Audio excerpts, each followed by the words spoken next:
네, 오늘은 내가 대접받는다는 느낌을 주는 사람, 내가 대접받는다는 느낌을 주는 사람이란 제목으로 하나님 말씀 증거하도록 하겠습니다. 야고보서는 5장으로 되어 있는데 그 야고보서에서 가장 강조하는 단어는 지혜입니다. 지혜. 핵심 단어 하나를 찾으라 그러면 지혜라는 단어를 찾아야 됩니다. 지혜라는 관점에서 이 야고보서를 풀어야 된다고 생각을 합니다. 근데 이 지혜는 어떤 지혜냐? 특별히 위로부터 난 지혜 이렇게 설명합니다. 하늘로부터 난 지혜. 약어로 얘기한다면 하늘 지혜. 이 하늘 지혜 3장 17절을 보십시오. 오직 위로부터 난 지혜는 이렇게 나오죠. 이 하늘 지혜를 얘기하고 있습니다. 근데 이 하늘 지혜의 특징은 뭐냐? 그러니까 실천적인 지혜라는 것입니다. 단순한 머릿속에서 생각하는 인식론적인 지혜가 아니고 일상생활 속에서 진짜 드러나는 실천적인 지혜를 말하고 있다는 것입니다. 그래서 이걸 좀 다른 관점에서 본다 그러면 성령의 열매하고 비슷한 성품에 관한 얘기입니다. 성품으로서의 실천적인 지혜, 그걸 강조하고 있습니다. 저는 오늘도 예배드리는 우리 모든 성도들이 이런 하늘 지혜를 가지고 살아가는 우리 능력 있는 종들 되기를 바랍니다. 오늘 꿈이라는 거예요. 오늘 첫 번째 대지는 뭐냐? 하늘 지혜와 대비하는 게 세상 지혜인데 하늘 지혜와 세상 지혜의 특징이 뭐냐? 이 특징을 한번 살펴보겠습니다. 13절 보겠습니다. 너희 중에 지혜와 총명이 있는 자가 누구냐? 그는 선행으로 말미암아 지혜의 온유함으로 그 행함을 보일지니라. 너희 중에 지혜와 총명이 있는 자가 누구냐? 무슨 뜻이에요? 지혜와 분별력이 있는 사람이 누구냐? 저는 지혜와 분별력이 있는 이런 사람이 우리 가운데 많이 있는 사람이 되길 바랍니다. 이게 복이에요, 복. 그러면 이 하늘 지혜를 가지고 있는 사람의 핵심이 무엇입니까? 온유라는 거예요, 온유. 하늘 지혜를 가진 사람의 특징은 온유로 드러납니다. 이 온유라는 단어는 번역마다 틀리는데 어떤 번역에는 겸손이라고 번역되는 경우도 있고 그 영어 성경 보니까 humility, 겸손, 온유 다 되죠. 예수님께서는 이렇게 말씀하세요. 나는 마음이 온유하고 겸손하니. 이 동의어입니다, 거의. 온유, 겸손, humility 같은 뜻이라는 거예요. 이 온유라는 게 무엇입니까? 자신의 뜻을 꺾을 줄 아는 사람. 이 온유한 사람입니다. 자신의 뜻을 꺾는다. 또 겸손이라고 말한다 그러면 자신을 높이지 않는다. 이런 사람이 이 온유한 사람의 특징이라는 것입니다. 이 온유한 사람은 하나님 앞에서는 순종의 모습으로 드러나고 이 사람들 앞에서는 경청의 모습으로 드러납니다. 이 경청한다는 게 무슨 뜻입니까? 내 생각만 주장하지 아니하고 다른 사람의 말을 들어준다는 거죠. 이게 온유한 사람, 하늘 지혜를 가진 사람의 특징이라는 것입니다. 한 2, 3년 정도 된 것 같은데 그 MBC에서 방송했죠. 그 아나운서 오디션 프로그램이 있었습니다. 저도 그냥 우연히 봤는데 아나운서 뽑는 겁니다. 저는 아나운서 그러면 그냥 이렇게 목소리만 좋은 사람 뽑는 줄 알았더니 또 그게 아니더라고요. 목소리도 좋아야 되고 순발력도 있어야 되고 상상력도 풍부한 사람, 그런 사람을 아나운서로 뽑더라고요. 거기 오디션 프로그램이니까 뭘 하느냐 하면 어떤 사물을 쭉 보여주고 난 다음에 그 사물을 가장 창조적으로 표현할 수 있는 사람, 그 사람을 뽑더라고요. 근데 두 사람 그 출연자가 나왔는데 두 사람 다 어떻게 우연의 일치인지 모르지만 똑같이 컵을 뽑았습니다. 첫 번째 사람이 남자였는데 컵에 대해서 가장 창조적으로 표현하라. 근데 약간은 좀 평범하게, 뻔하게 이렇게 표현하더라고요. 근데 두 번째 나온 그 출연자인 여자분은 아주 창의력 있게 또 그 다음에 누가 보더라도 아주 활달하고 발랄하게 아주 기상천외하게 표현을 하더라고요. 제 생각엔 그랬습니다. 두 번째 저 여자분이 이기겠구나 이렇게 생각을 했습니다. 근데 반전이 일어났어요.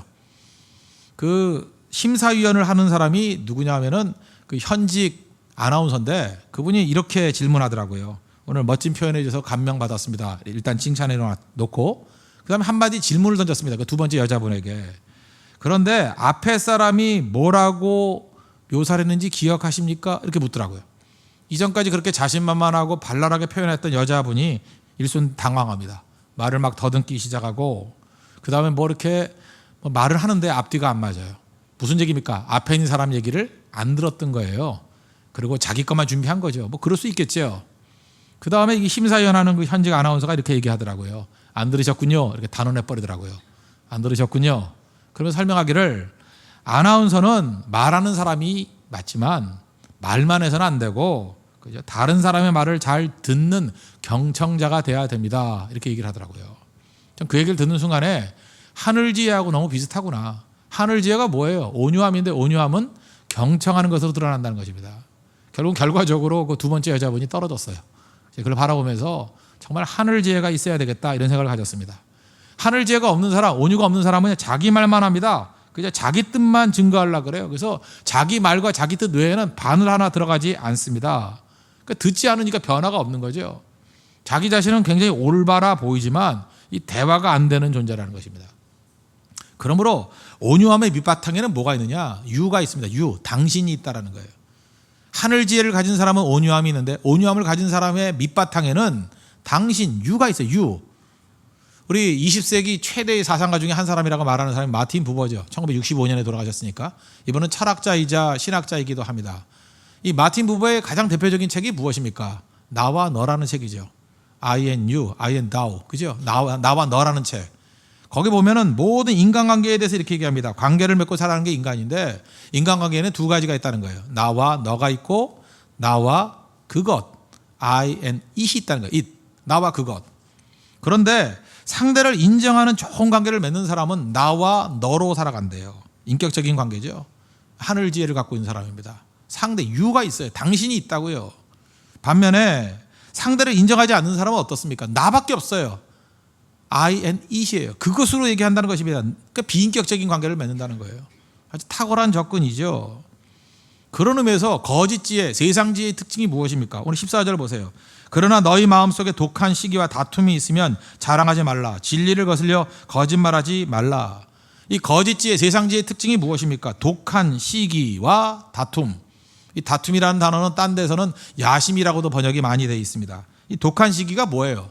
다른 사람이 잘 되는 것을 싫어하는 겁니다. 이 사람의 특징은 뭐냐 하면 뭐 사람이 살다 보면 싫고 좋을 수 있잖아요. 근데 싫음에 대해서 극단적인 반응을 보이는 거예요. 여러분 잊지 마시죠. 주변에 보면요. 세상 지혜를 갖고 있는 사람의 특징이 뭐냐면 싫은 건데 우리도 싫을 수 있잖아요. 그럼 넘어가야 될 거 아니에요.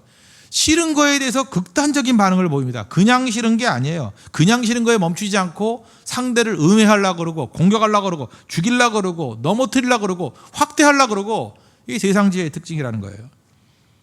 그러니까 이게 독한 시기죠. 독한 시기. 내 뜻대로 내 성질대로 안되면 안 되는 거죠. 이게 세상 지혜의 특징이라는 것입니다. 또 하나는 다툼, 야심이라는 거죠.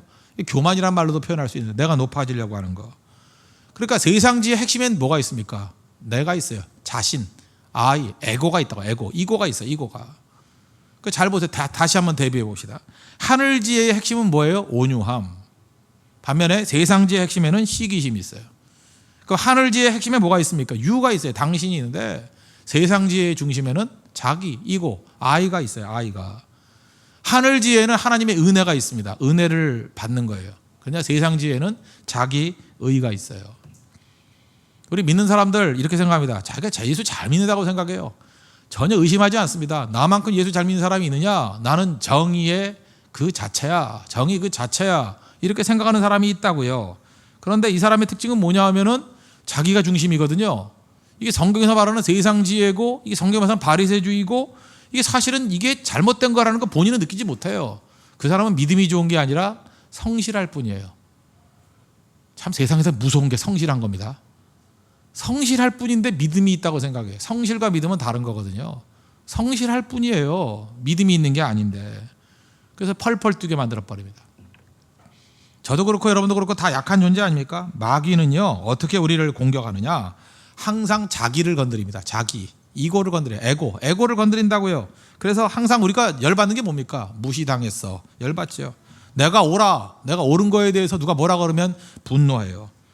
그 다음에 말이 많은 사람은요 대부분 이게 자기 지혜에 빠질 수밖에 없는데 사람은 어떤 성향이냐면 자기가 말한 거에 대해서 끝까지 가려고 하는 성향이 있습니다. 그게 부정확한 정보고 틀린 정보를 할지라도 일단 말을 하잖아요. 말을 하면 그것을 잘못했다 이렇게 수정하거나 아니면 부정하거나 이게 쉽지 않아요. 그래서 자기가 일단 말해놓은 거는 책임지려고 하는 경향이 있어요. 그래서 끝까지 밀고 나간다고요. 그래서 죄의 도구, 마귀의 도구가 될 가능성이 큽니다. 그래서 우리 야고보서 전체가 지혜에 관한 얘기라 그랬죠. 하늘 지혜를 얘기하는데 3장 앞부분을 보십시오. 뭘 조심하라고요? 혀를 조심하래. 혀에 재갈무기래요. 재갈을 물리고 제발 입 좀 닥치고 살래요. 왜 그러냐? 말 많이 하게 되면은 말 자체가 주는 해독도 있지만 더 큰 건 뭐냐 하면 잘못된 말을 그냥 지속해서 끌고 나가려고 하는 더 큰 악이 존재하기 때문에 그래요. 그게 인간이기 때문에 그렇습니다. 그래서 할 수 있으면 말하지 말아야 되고요. 그 다음에 자기가 본다고 해서 다 정확한 게 아니거든요. 자기가 들었다고 해서 다 정확한 게 아니거든요. 오히려 기도하고 하나님의 뜻에 맡기는 게 훨씬 더 옳다는 것입니다. 그게 하늘지혜, 온유함, 세상지혜는 언제나 무너지게 돼 있다는 것입니다. 그래서 성령께서 역사하게 되면요, 하늘지혜를 주시고 마귀가 역사하게 되면 세상지혜로 나가기 때문에 넘어지게 된다는 것입니다. 그래서 항상 하늘지혜를 가지고 설 수 있는 믿음의 종이 되어야 된다는 것입니다. 그러면 한번 생각해 보세요. 왜 이렇게 사람들이 예민해질까? 이유가 뭘까? 그 은혜와 사랑을 맛보지 못했기 때문에 그렇습니다. 사람이 은혜를 많이 받고 사랑을 받으면요, 특징이 뭐예요? 부드러워져요. 부드러워지는데 이렇게 예민하고 공격적이 되는 이유는 뭐냐 하면 아까도 얘기했죠. 성실할 뿐이라니까요. 하나님의 은혜를 맛보지 못해서 그래요. 하나님의 사랑을 맛보지 못해서 그래요. 그냥 성실할 뿐이에요. 성실한 사람은 자기가 믿음 좋다고 생각한다니까. 성실한 거예요. 은혜 안에서 이렇게 자기가 녹아들고 하는 게 없어요. 사랑 안에서 녹아드는 게 없다고요. 로마서 5장 5절 보니까 소망이 우리를 부끄럽게 하지 아니하면 우리에게 주신 성령으로 말미암아 하나님의 사랑이 우리 마음에 부은 바 되니, 하나님의 사랑이 우리 마음까지 확 부은 바 되면 사람이 부드러워집니다. 그리고 부드러워지면 용납하게 되고요, 품어주게 되고 용서하게 되고. 그래서 용서는 누가 하느냐? 사랑을 맛보고 은혜 안에 있는 사람이 용서, 용납 뭐 이런 게 가능하다라는 거예요. 그 제가 대학교 때 읽었던 책인데 지금도 기억나는 얘기가 하나 있는데, 샤르트르의 그 연인이자 뭐 계약 결혼해서 평생 같이 살았죠. 사실은 부인인데 계약 결혼했으니까 뭐 법적인 부인은 아니었어요. 시몬드 보바르라고 아시죠? 좀 안다 그래 주세요. 알죠? 예, 시몬드 보바르. 예, 시몬드 제2의 성 뭐 이런 거 썼는데 시몬드 보바르가 했던 얘기 가운데 참 인상적인 거예요. 이게 여자분이니까 뭐라고 얘기하냐? 여자는 사랑받을 때 익명이 되고 여자는 사랑받을 때 자기 자신을 잃어버린다. 난 그게 너무 기억에 나는 거예요.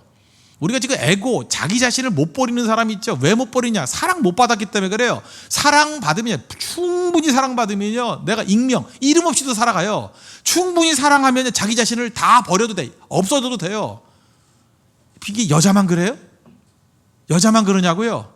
저는 이 말을 그대로 이게 복음 안에 갖고 들어와도 맞다고 생각합니다. 우리가 하나님의 사랑을 충만히 받으면요, 익명으로도 살아갈 수 있고요, 사랑을 충만히 받으면 자기 자신, 에고를 버리고 살아갈 수 있어요. 우리 찬송가 323장에 보면 멸시, 천대, 십자가는 제가 지고 가오리다. 저 목사 아닙니까? 실제로 멸시, 천대, 십자가를 제가 지고 가오리다. 진짜 고백이 돼야 되잖아요. 근데 이게 제 심령 깊숙이 나오는 진짜 고백이 될 때는 언제냐? 하나님의 사랑을 깊이 받을 때, 은혜를 깊이 받을 때. 그냥 찬송만 불러도 눈물이 나고 너무 그 은혜의 감격 속에 하나님의 사랑 안에서 몸둘 바를 몰라 할 때, 진심의 진심, 멸시, 천대, 십자가는 제가 지고 가오리다. 립 서비스 아니에요. 결단이에요. 결심이에요. 당장에도 가겠다는 마음이 들어요. 그런데 하나님과 이 사랑에 대한 관계가 소원해지고 뭔가 이렇게 문제가 생기잖아요. 그럼 멸시, 천대, 십자가는 제가 지고 가오리다. 입술의 고백밖에 안 돼요. 존귀, 영광 모든 것에 주님 홀로 받으소서. 그게 안 나와요. 그래서 우리 성도들이 은혜 받아야 됩니다. 사랑 안에 깊이 들어가야 사람이 거칠어지지 않고요, 얼마든지 익명으로 살 수 있고요, 자기 이름 없이, 이름도 없이, 빛도 없이. 그리고 그럴 때 자기 자신, 이고가 깨진다니까요. 에고가 깨져버린다니까요. 그게 중요한 거죠. 그런데 겉으로 볼 때 성실하기만 해요. 누가 봐도 다 멋진 크리스찬 같이 보여요. 은혜를 맛보지 못했어요. 사랑을 맛보지 못했어요. 펄펄 뛰잖아요. 하나도 용납 못하고 용서도 못하고 자기 성질 못 이기고 자기 뜻이 관철되지 않으면 견디지 못하고. 근데 자기는요, 이게 무서운 게 뭐냐 하면 이게 영적 문둥병하고 똑같은 건데 자기가 병든 걸 몰라요. 자기가 믿음 없는 건지 몰라요. 그거를 자기는 믿음이 있다고 철석같이 믿거든요. 바리새인들이 그랬잖아요. 자기가 믿음 있는 거라고 믿었다고. 성실한 건데, 성실한 거예요. 도덕성만 있을 뿐인데 도덕성과 믿음 다른 거 아시죠? 하나님 의탁하는 게 아니에요. 그게 믿음이 없는 거라고요. 그냥 성실할 뿐인데 답답하죠. 오히려 그냥 목사로서 그런 생각이에요. 죄라도 좀 져라, 나 같은 애는. 그래야 하나님의 은혜 안에 나가서 내가 죄인입니다 하고 꼬꾸라지지. 그렇지 않아요? 이건 뭐 눈에 띄는 죄도 없어요. 그 교만이 죄고 자기 의가 죄라는 걸 모르죠. 그건 죄라고 생각 안 하니까. 그래서 하나님의 은혜를 평생 깨닫지 못하고 답답하게 살아가는 존재들도 있다라는 것입니다. 사도 바울은 이 말씀을 그대로 이렇게 묘사했어요. 빌립보서 2장 3절 보니까 아무 일에든지 다툼과 허영으로 하지 말고 오직 겸손한 마음으로 각각 자기보다 남을 낫게 여기며. 여기 보세요. 다툼과 허영, 이게 세상 지혜라는 거예요. 겸손한 마음으로 남을 나보다 낫게 여기고. 유가 있잖아요. 당신이 있잖아요. 이게 하나님의 지혜라는 거예요. 하늘 지혜라는 거예요. 세상 지혜는 특징이 뭔지 아십니까? 자꾸만 사람을 무시하려고 그래요. 자기가 의로우니까 무시하려고 그러고 약점 잡으려고 그러고 약점 잡아놓으면 무자비하게 공격을 합니다. 왜 그럴까요? 그래야 내 뜻이 있으니까, 그래야 내 판단이 옳으니까, 그래야 내 기분을 맞춰줄 수 있으니까. 그거 아니에요? 바리새인 보세요. 내가 의인이잖아요. 내 기분 맞추려고 그러면 어떻게 해야 돼요? 수없이 많은 죄인들이 있어야 돼요. 정죄하는 죄인들이 있어야 돼요. 저 세리들 보십시오. 저 나쁜 놈들. 나는 저 세리와도 같이 아니하고 일주일에 이틀씩 금식합니다. 11조 드립니다. 나는 당당합니다. 이 세리나 죄인들의 액세서리가 있어야 돼요. 그래야 자기 자신의 믿음이 정당화돼 버리니까. 답답한 일이죠. 안타까운 일이죠. 이게 바로 세상 지혜를 가지고 살아가는 사람의 특징이라는 것입니다. 그래서 무시할 대상 찾고요, 약점 잡고 무자비하게 공격합니다. 믿음 아닙니다. 이거. 이 세상 지혜예요. 세상 지혜. 하늘 지혜의 특징은 뭐예요? 하늘 지혜는 온유함이라니까요. 온유함은 뭐예요? 다른 사람의 좋은 점을 봅니다. 찾습니다. 그래서 결과적으로 일상생활에서 온유한 사람을 만나면 무슨 느낌을 받느냐? 오늘 제목과 똑같아요. 내가 대접받는다는 느낌을 받아요. 아, 내가 참 대접받는구나.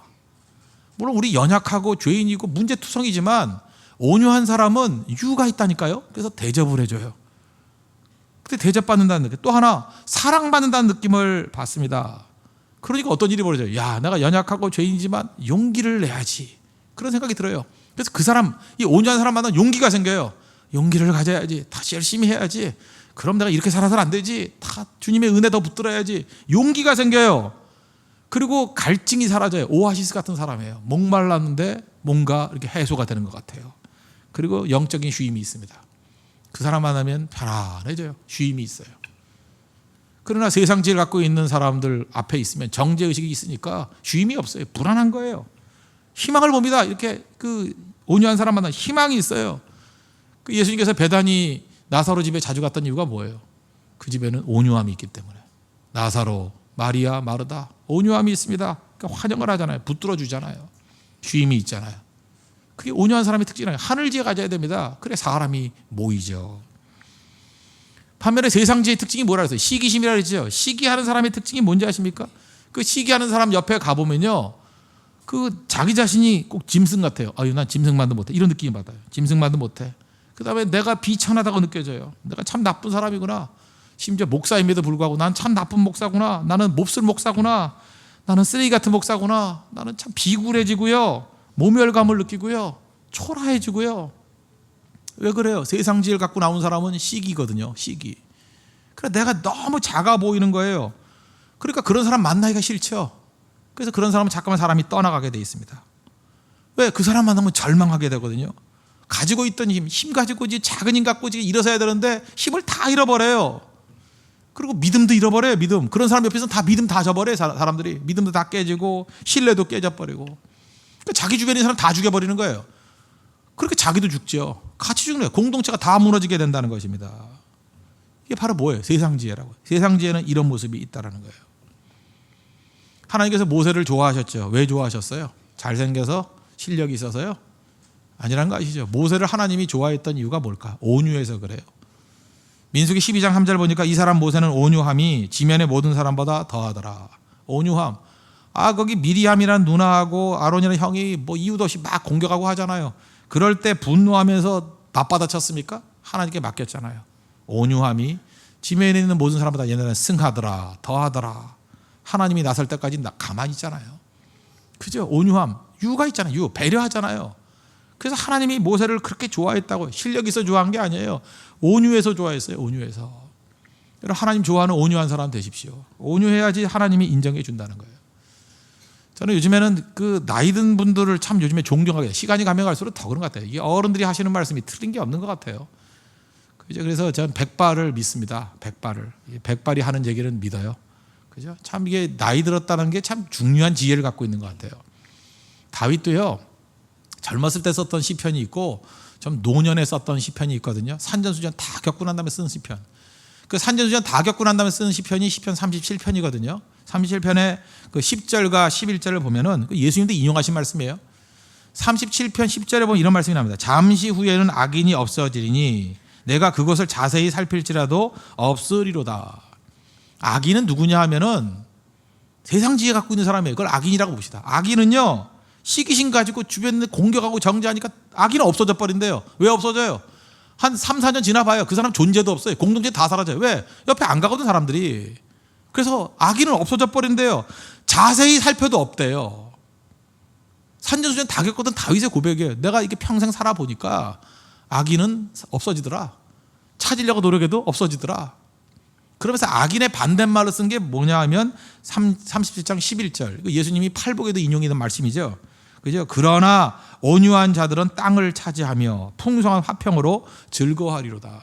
온유한 자는 땅을 차지한대요. 땅을. 온유한 자가 최종 승리자가 된다는 것입니다. 그래서 땅이라는 것은요, 그 억지로 붙드는 게 아니라 땅은 받는 거예요. 내가 온유한 자가 되면 이렇게 다 모여든다는 것이다. 모여들게 된다는 거예요. 온유한 자가 승리하더라. 다윗의 고백이에요. 산전수전 다 겪었던 다윗의 고백이라고. 하늘지혜 받아야 됩니다. 하늘지혜. 그래 온유한 자가 돼요. 그래 땅을 차지한다고요. 세상의 모든 것을 다 누리게 된다는 것입니다. 그래서 LA에서 살다 오신 분 계십니까? LA 보면 그 웨스트 LA 쪽이 있거든요. 거기 학교들도 많아요. 학교들도 많고 그 산타모니카 비치 쪽으로 가는데 그 웨스트 LA 쪽에 거기 있던 어떤 교회예요. 교회 건물도 있고 또 한참 많이 부흥할 땐 교회도 뭐 몇백 명씩 모이던 교회였습니다. 그런데 이 교회가 이렇게 목사님도 여러 번 바뀌고 교인도 자꾸만 줄어들다가 보니까 100명 이하로 줄어들었어요. 그러니까 교회가 아주 어려워졌어요. 그죠? 이렇게 괜찮았던 교회였는데 물론 거기 뭐 한인들은 많이 살지는 않아요. 그렇지만 하여튼 괜찮았던 교회도 자꾸 어려워지는 거예요. 어려워졌을 때 제가 이 교회의 행동을 보면서 제가 느꼈던 게 그거예요. 벨리 쪽에 있는 아주 좋은 교회가 하나 있거든요. 좋은 교회, 좋은 목사님 목회하는 교회가 있어요. 근데 이 웨스트 LA 쪽에 있는 이 교회가 어떤 결정을 내렸느냐? 그 벨리에 있는 어떤 교회를 찾아가 가지고 우리는 지금 우리 이 형태를 가지고는 도저히 교회를 유지할 수도 없고 은혜를 받지도 못합니다. 그러니까 우리 같으면 지교회죠. 그 교회에 좀 지교회로 삼아 주십시오. 미국에서는 그냥 캠퍼스라 그러는데 그 웨스트 LA 캠퍼스로 좀 삼아 주십시오. 그래서 그 리더십을 따라가겠습니다. 목사님 설교 듣고 파송받은 사역자에게 양육받기를 원합니다. 제가 그 모습을 보면서 저는 깜짝 놀랐어요. 많은 교회들이 그러잖아요. 뭐 교회 뭐 땅을 사고 건물을 짓고 넓혀가려고 노력을 하는데 그 밸리 쪽에 있는 교회는 그런 노력 전혀 하지 않았어요. 그냥 가만히 그냥 온유함 가지고 목회만 열심히 했거든요. 그랬더니 주변에 문제 있는 교회들이 오히려 고개를 숙이고 들어가서 우리 좀 받아달라고. 그러니까 받아주는데 3개월 정도 기도하고 난 다음에 받아줬어요. 지교회 됐다, 캠퍼스 됐다고. 거기서 성경 말씀 그대로 이루어지죠. 온유한 자가 땅을 차지하게 되더라. 그렇지 않아요? 땅을 차지하게 되더라. 실제로 그런 일이 벌어지잖아요. 힘쓰고 애쓴다고 되는 게 아니에요. 온유하면 땅을 차지하게 된다는 것입니다. 여러분들 온유한 자 되십시오. 그죠? 하늘지혜는 온유함이에요. 온유함. 그래서 이 특징을 정리하면 이런 거죠. 온유한 사람이 되면요, 일단 결혼이 돼요. 결혼이 된다고 지금 여러분 결혼이 안 되는 사람들 잘 보면 세상 지혜를 추구했을 가능성도 좀 있어요. 온유한 자 되면 결혼하고 싶죠. 옆에 결혼하고 싶고. 온유하면요 사업이 돼요. 내가 사업 파트너 되고 싶은 마음이 생기잖아요. 거기 가서. 그 다음에 형통해지고 말의 영향력이 생기게 된다는 것입니다. 하늘 지혜를 가져야 돼요. 우리 믿는 사람들 아니에요. 오늘도 하늘 지혜를 얻고자 온 거 아니에요. 하늘의 은혜를 받고자 온 거 아니에요.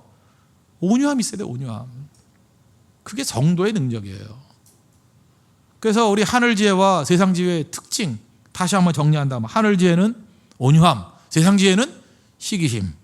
하늘 지혜는 유, 상대가 생각되는 거고 세상 지혜는 나, 자신밖에 없어요. 에고, 이고밖에 없어요. 아이밖에 없어요. 하늘 지혜는 성령이 주시는 거고 세상 지혜는 마귀로부터 오는 겁니다. 하늘 지혜인 온유함을 누릴 수 있는 믿음의 신실한 종 되기를 축원합니다. 두 번째 우리가 살필 대전이 이거예요. 그러면 하늘 지혜와 세상 지혜의 차이점이 뭐냐는 거예요. 차이점, 특성은 잘 뺐죠. 차이점이 뭐냐? 열매가 다르다는 거예요. 열매가. 먼저 세상 지혜를 먼저 살피겠습니다. 15절과 16절. 이러한 지혜는 위로부터 내려온 것이 아니요 땅의 것이요 정욕의 것이요 귀신의 것이니 시기와 다툼이 있는 곳에는 혼란과 모든 악한 일이 있음이라. 그러니까 세상 지혜는 어떻다고요? 위로부터 내려온 것이 아니다. 땅의 것이다. 정욕의 것이다. 아주 극단적인 표현이죠. 귀신의 것이다. 귀신으로부터 온다는 거예요. 마귀적인 것이다. 그런 뜻이에요. 뭐가 와요? 시기와 다툼이 온다는 거예요. 그래서 결과적으로 어떤 열매를 맺느냐? 혼란. 그래서 세상 지혜를 가지고 있는 사람이 있으면 들어가는 곳마다 혼란이 와요. 혼란스럽게 만들어요. 그죠? 교회도 혼란스럽게 만들고, 가정도 혼란스럽게 만들고.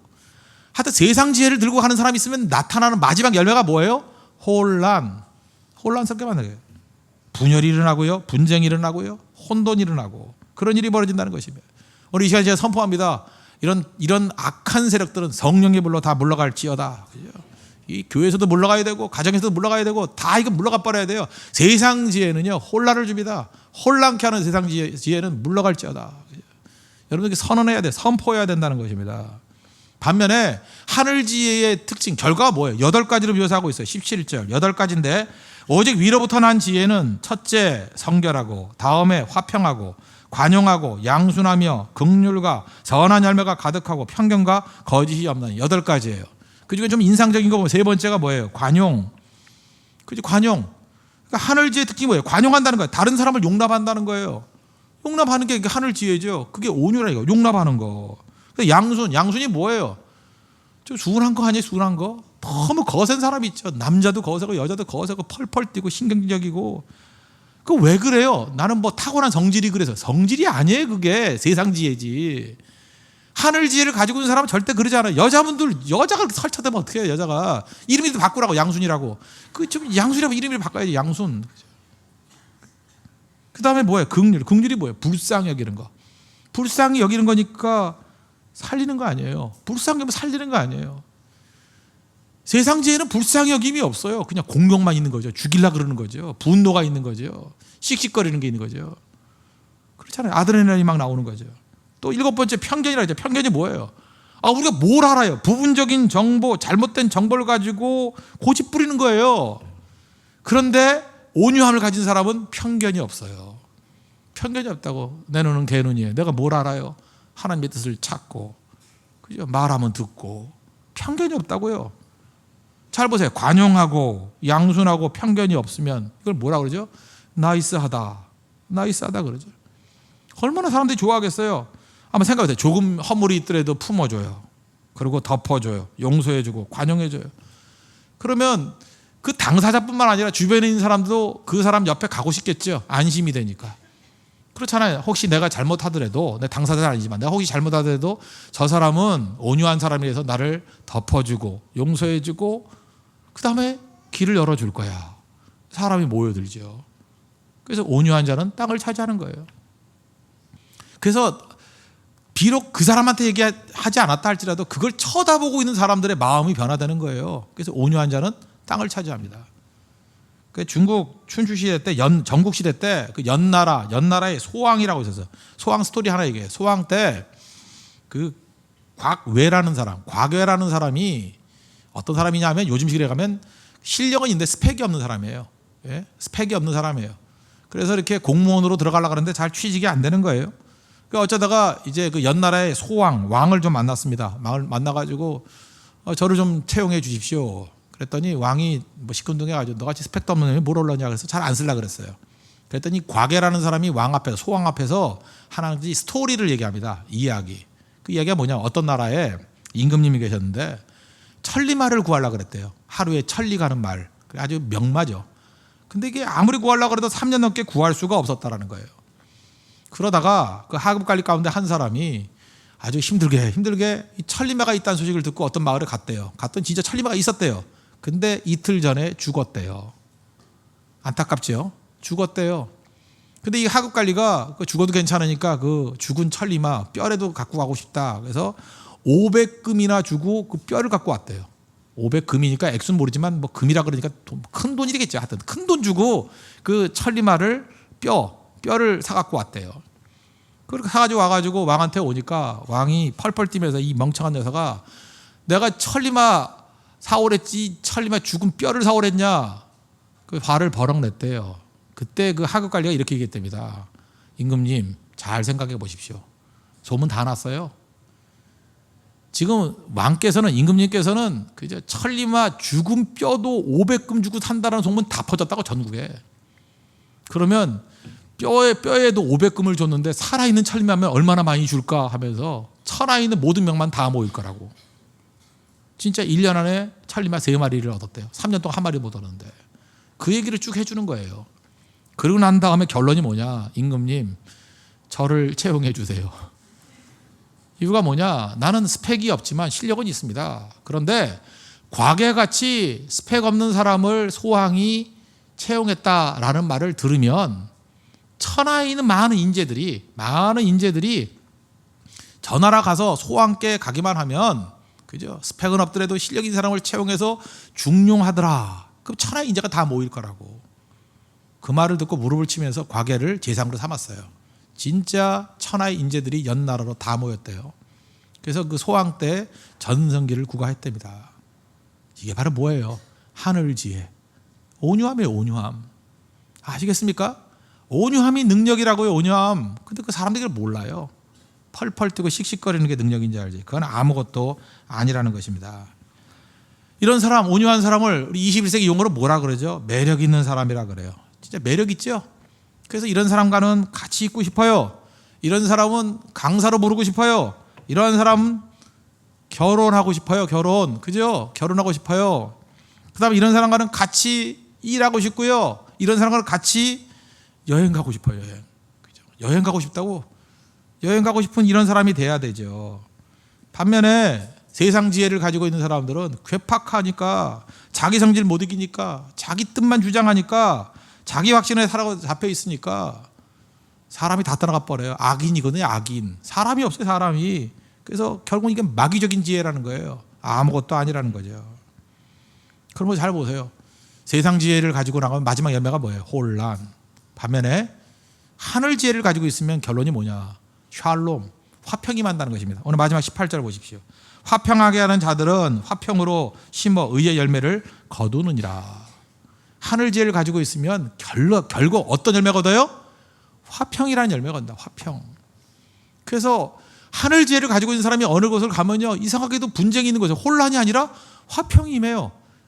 특별히 하나님과의 화평이 맺어요. Peace with God. 하나님과의 화평이 이루어져요. 어딜 가나 이상하죠. 어떤 사람 들어갈 때마다 맨날 분쟁이 일어나요. 혼란이 일어나요. 세상 지혜이기 때문에 그렇습니다. 근데 하늘 지혜를 가지고 가면 온유함이 있고, 온유함은 화평을 가져다 준다. 특별히 화평 중에 최고의 화평이 뭐예요? 하나님 만나게 만드는 거고, 하나님 말씀 만나게 만드는 거 아니에요. 저는 최근에도 이런 생각을 했어요. 우리 교회 양무숙 집사님 지금 암 말기입니다. 말기. 그래서 지금 하나님의 특별한 능력 아니면은 설 수가 없는 상황이에요. 그러다 보니까 저도, 제가 말씀 증거하는 사람 아닙니까? 말씀 증거하는 사람에 있어서 최고의 보람되는 게 말씀으로 인해서 희망을 갖고 일어서게 된다는 거예요. 분명히 그게 있거든요. 제가 그 암투병하는 분들에게 여러 명 얘기를 해서 들었던 이야기들이 있습니다. 암투병뿐만 아니라 모든 고난이 다 그렇겠지만 고독한 싸움이에요. 암 말기가 되잖아요. 그러면 사랑하는 가족들이 도와줍니다. 그리고 사랑하는 사람들이 어떻게 힘을 줍니다. 그러나 그것도 한계가 있어요. 어느 정도까지죠. 특별히 암투병하는 분들이 공통적으로 얘기하는 게 뭐냐면 고독감을 느낀다는 거예요. 그죠? 특별히 밤에 외로움이 있대요. 밤이 외로울 정도가 아니라 밤이 무섭대요. 밤이 무겁답니다. 무겁다는 말을 써요. 이 어둠의 힘이 있대요. 어둠이 막 몰려가지고 자기를 꽉 눌러버리면 무서움을 넘어서 무겁대요. 아, 무거워. 이렇대. 무거워. 어둠의 힘이 있대요. 어둠의 힘. 밤에 고통스러운 거예요. 어둠의 힘이라는 게 있대. 이게 꽉 눌러버려요. 압도하는 어둠. 여러분 그거 아세요? 굳이 암투병 아니라 할지라도 그 절망 가운데 빠져있는 사람들의 그 어둠의 세력이 뭔지 알 거예요. 저도 절망에 빠져봤던 적이 있습니다. 그러니까 어둠이 있어요. 어둠이 나를 꽉 눌러요. 우울증이 있는 사람들 아실 거예요. 그게 뭔지. 어둠의 힘이 있어요. 어둠의 힘이 나를 꽉 눌러요. 숨도 못 쉬게 만들어버려요. 잠도 못 자게 만들어버려요. 나를 바짝바짝 말려버려요. 코너로 모는 거. 어둠의 힘이 있다는 거예요. 압도하는 어둠. 근데 그때에 외로움을 느낀다는 거예요. 다 떠나간다는 거예요. 주변에 아무도 없다는 거예요. 나밖에 없다는 거예요. 그런데 어둠의 힘이 압도할 때 다 떠나가는데 떠나가지 않는 게 하나 있대. 다 공통적으로 얘기하는 거예요. 10명 물으면 10명 다 그런 소리를 해요. 말씀은 떠나지 않는데요. 그 고독 가운데서도 말씀만은 내 옆에 남아있대요. 말씀은 안 떠난대요. 말씀은. 그래서 말씀이 힘이 된다는 거예요. 시편 23편 4절 보니까 내가 사망의 음침한 골짜기를 다닌다 할지라도 해를 두려워하지 않을 것은 주께서 나와 함께 하심이라. 주께서 뭐로 함께해요? 말씀으로. 그래서 여러분들 이제 인생 살다 보면 그 큰 어둠의 세력들이 우리에게 올 때가 있잖아요. 그때 우리가 절대 쓰러지지 않고 이길 수 있는 길이 뭔지 아십니까? 말씀 붙들어야 돼, 말씀. 제가 보람 느끼는 게 뭔지 알아요? 목사님 말씀을 듣고 그 어둠을 이길 수 있었습니다. 그렇게 고백하는 사람 많아요. 말씀은 날 떠나지 않는데요. 모든 사람이 나를 다 떠나고 모든 것이 나를 다 떠나도 말씀은 내 옆에 항상 있더라는 거예요. 그 말씀이 나를 살렸대요. 제 암투벽에서 이겼던 분의 한 분의 고백입니다. 그분은 시편 139편 11절과 12절에 말씀 붙들고 승리했어요. 그 내용 읽어드릴게요. 내가 혹시 말하기를 흑암이 반드시 나를 덮고, 다윗도 그런 경험을 했는가 봐요. 무슨 고난이 많았잖아요. 고난이 흑암같이 왔대요. 흑암이 나를 덮고, 흑암의 세력이 있다는 거예요. 나를 두른 빛이 밤이 되리라 할지라도, 빛이 밤이 됐다, 빛이 사라졌다는 거예요. 완전 어둠이에요. 완전 어둠. 흑암이 나를 누르고 빛이 다 사라져버렸다는 거예요. 12절, 주에게서는 흑암이 숨기지 못하며, 흑암의 세력을 깨버리고 그 다음에 밤이 낮과 같이 비추나니, 말씀이 내게 빛을 비춰줘요. 말씀이 내게 힘을 준다고요. 그래서 그 떠나지 않는 말씀이 흑암의 세력을 이기게 만들고요, 그 흑암의 두려움을 이기게 만들고요, 그 흑암의 무게를 이기게 만드는 능력을 준다는 거예요. 말씀이 떠나지 않는다는 거예요. 마태복음 28장 20절에 나오잖아요. 볼지어다 내가 세상 끝날까지 너희와 항상 함께 있으리라. 여러분 믿습니까? 말씀은 떠나지 않아요. 나와 함께 해주셔요. 그래서 승리할 수 있다는 거예요. 온유한 자는요, 바로 이걸 하는 거예요. 말씀을 줍니다. 말씀을 줘요. 그래서 떠나지 않는 말씀으로 말미암아 흑암의 세력을 이기게 만든다고요. 이게 승리죠. 반면에 세상 지혜는 어때요? 밤낮 우리에게 의구심이 심고, 그래서 버티는 사람도 쓰러지게 만들어버리는 거예요. 악한 자입니다. 악한 자. 마귀적인 거예요. 귀신의 것이라고 그러잖아요. 귀신으로부터 온 것입니다. 근데 자기는 믿음 있는지 알아요. 성실할 뿐인데. 지금 야고보 사도가 지금 우리에게 말하고 있는 귀중한 메시지를 하는 것입니다. 그럼 어떻게 해야 되느냐? 하늘 지혜가 없으면 어떻게 해야 되죠? 우리 야고보서 전체가 핵심이 지혜라 그랬죠. 지혜 구하래요. 1장 5절 보니까 너희 중에 누구든지 지혜가 부족하거든 모든 사람의 후히 주시고 꾸짖지 아니하시는 하나님께 구하라. 그리하면 주시리라. 여러분 믿습니까? 구하라고요. 하나님, 나는 체질적으로 이게 믿음이 없습니다. 난 체질적으로 세상 지혜만 추구합니다. 나 그러고 살아왔습니다. 잘 안 됩니다.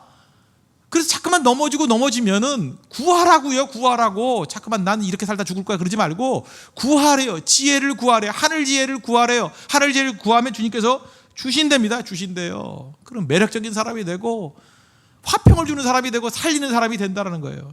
우리 예배 드리는 거 지금 땅의 것을 찾으라고 이 자리에 온 거 아니잖아요. 하늘 은혜를 구하고 하늘 소망을 구하고 하늘의 능력을 구하고 하늘의 은혜를 구하고 하늘의 생명을 구하러 온 거 아니에요? 그래서 예배 온 거 아닙니까? 우리 땅의 것으로 지금 하다 안 돼서 온 거 아니에요. 하늘의 능력이 필요해요. 하늘의 위로가 필요해요. 하늘의 지혜가 필요하다고요. 하나님 부어 주십시오. 주신다는 거예요. 일어나야 됩니다. 그래서 이 삶에 있는 모든 것들, 죽음의 세력을 깨버리고 생명으로, 그 다음에 우리 온유함을 통해서 이 땅의 진정한 샬롬, 모든 질서가 살리고 생명으로 충만해지는 것으로 맛볼 수 있는 우리 믿음의 신실한 종 되기를 축원합니다. 기도하겠습니다. 이 시간에 하늘의 지혜를 주십시오. 온유함을 위해서 이 땅에 샬롬을 임하게 만드는 권능의 종이 되게 달라고, 하늘의 은혜를 주십시오. 하늘의 능력을 달라고 다 같이 하나님 간구하도록 하겠습니다.